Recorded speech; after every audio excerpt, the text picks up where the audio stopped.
Hi guys! Nagluluto ako ngayon ng aking ulam. Tingnan nyo guys, ang aking niluluto. Talong na may galunggong, may kamatis. Tapos, ang ginawa ko dito kasi kukunti yung gata, niluto ko muna yung lahat-lahat ng ito ng konting tubig. After that, ilalagay ko na yung gata pag luto na siya guys. Ganun lang tayo magtitipid guys sa sobrang mahal ngayon ng mga bilihin. Kasi kukunti ang gata natin. Ayan guys, diba ang sarap? So, ito yung gata lang natin. Tignan nyo naman ang kamay ko. May original na tattoo talaga siya. Nagpasok-pasok ng kawali. So, ayan guys, antayin lang natin na maging okay siya. At pwede na natin ilagay itong gata. So, tingnan natin. At ilalagay na natin ang gata guys.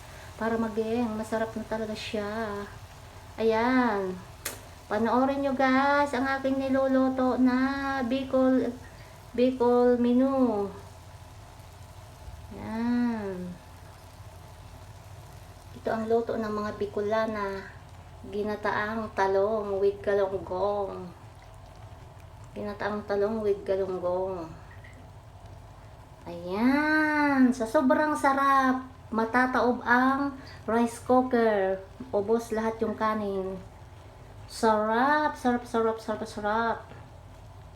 Yan, kasi ano pa natin, ipiga-piga pa natin ito para walang masayang na gata. Wala na nga. So, lakasan natin ang apoy.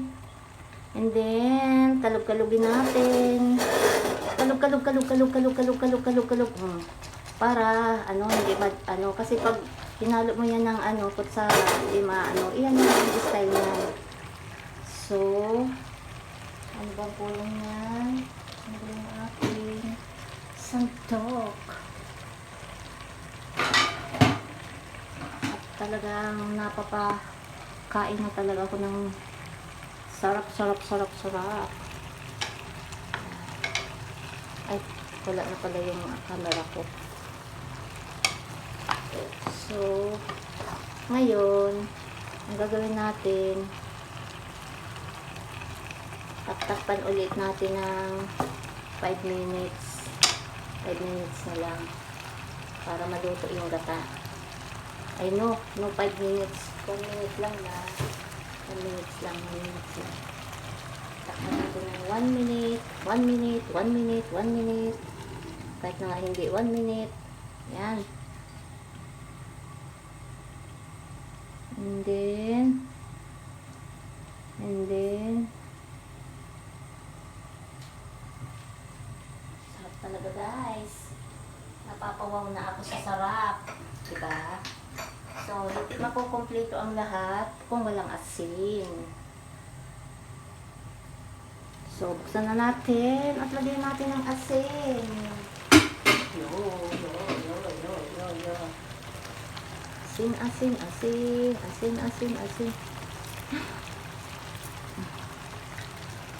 So, after that, kalugin natin. Kasi uso talaga ang kalug-kalug yun. Ganyan lang ang luluto guys. So, lakas-lakasan pa natin. So, pwede na kumain. Ganyan ang lutong Filipino. Ay, Filipino. Bicolana. Ngayon, titikman natin guys.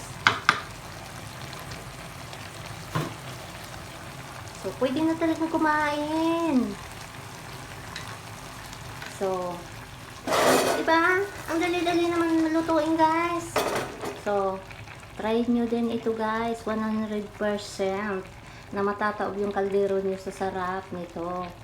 So, thank you so much for watching. Love.